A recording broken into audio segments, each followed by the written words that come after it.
நண்பர்களே, சன்ரைசர்ஸ் ஹைதராபாத் மற்றும் Royal Challengers Bangalore இந்த ரெண்டு அணிகளுக்கும் இடையான நடந்த போட்டியில் வந்து முதல்ல பேட் பிடிச்ச ஹைதராபாத் வந்து 231 ரன்கள் 2 விக்கெட்டை வந்து இழந்திருப்பாங்க. பேட்ஸ்மேன் 114, வார்னர் வந்து 100 ரன்கள் அடிச்சிருப்பார். அடுத்து விளையாண்ட ஆர்சிபி அணியில் பார்த்தீங்க அப்படின்னா கிராண்டோம் தவிர மற்ற எந்த ஒரு வீரருமே வந்து சரியாக விளையாண்டுருக்க மாட்டாங்க. இதனால் வந்து ரொம்ப பரிதாபமான ஒரு நிலையில் தான் ஆர்சிபி அணி வந்து இருக்காங்க. 113 ரன்னுக்கு வந்து ஆல் அவுட் ஆகிருப்பாங்க ஆர்சிபி அணி. இதன் மூலமாக பார்த்தீங்க அப்படின்னா சன்ரைசர்ஸ் ஹைதராபாத் அணி வந்து 118 ரன்கள் வித்தியாசத்தில் ரொம்ப அபாரமாக சூப்பராக வந்து ஜெயிச்சிருப்பாங்க.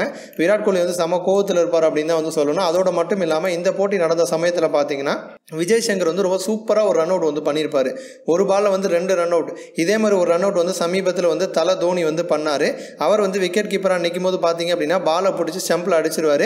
எதுக்கும் சப்போர்ட்டுக்கு வந்து ஆப்போசிட்லேயும் வந்து த்ரோ விட்டு அந்த சைடு வர பேட்ஸ்மனையும் வந்து ரன் அவுட் பண்ணியிருப்பாங்க. அப்போ ஒரு பாலில் வந்து 2 ரன் அவுட் ஆயிருக்கும். ஆனால் ஒரு வீரர் மட்டும் தான் வெளியில் போயிருப்பார். அந்த மாதிரி ஒரு சம்பவம் பார்த்தீங்க அப்படின்னா திரும்ப வந்து நடந்திருக்கு. 19வது ஓவர் 4வது பால் வந்து விஜய் சங்கர் வந்து வீசியிருப்பார். சிராஜ் வந்து அதை வந்து எதிர்கொண்டார். சிராஜ் அந்த பால் அடிக்கும் போது பார்த்தீங்கன்னா அது வந்து பால் வந்து புவனேஸ்வர் கைக்கு வந்து போயிருக்கும். பேட்ஸ்மேன்கள் 2 பேருமே ஓட முயற்சி பண்ணியிருப்பாங்க. அந்த மாதிரி ஒரு சூழலில் வந்து புவனேஸ்வர் குமார் பால் எடுத்து விஜய் சங்கர் கிட்ட வந்து த்ரோ பண்ணியிருப்பார். விஜய் சங்கர் பார்த்தீங்க அப்படின்னா சூப்பராக கிராண்டம் வந்து ரன் அவுட் வந்து பண்ணியிருப்பாரு. கிராண்டம் வந்து ரொம்ப அசால்ட்டாக வந்திருப்பார்.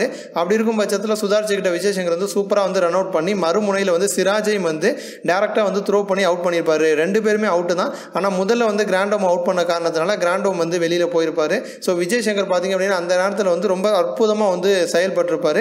ஸோ அவருடைய ப்ரெசன்ஸ் ஆஃப் மைண்டை தான் இது வந்து காட்டுது. தொடர்ந்து பார்த்தீங்க அப்படின்னா விஜய் சங்கர் இந்திய அணியில் வந்து சிறப்பாக விளையாண்டார். இப்போ ஐபிஎல்லையும் சூப்பராக விளையாண்டுட்டு வராரு. ஸோ விஜய் சங்கருடைய இந்த வளர்ச்சி வந்து கண்டிப்பாக ஹர்திக் பாண்டியாவுக்கு தான் பெரிய ஒரு சிக்கலை வந்து ஏற்படுத்தும். இது போன்ற இன்னும் பல ஸ்போர்ட்ஸ் செய்திகளை தெரிஞ்சுக்க ரெட் கலர் பாக்ஸை கிளிக் பண்ணி நம்ம சேனலை வந்து சப்ஸ்கிரைப் பண்ணுங்கள். கூடவே பக்கத்தில் இருக்க பெல் சிம்பலை கிளிக் பண்ணி எங்களுடைய அப்டேட் செய்திகளை உடனுக்குடன் தெரிஞ்சுக்கோங்க. நன்றி.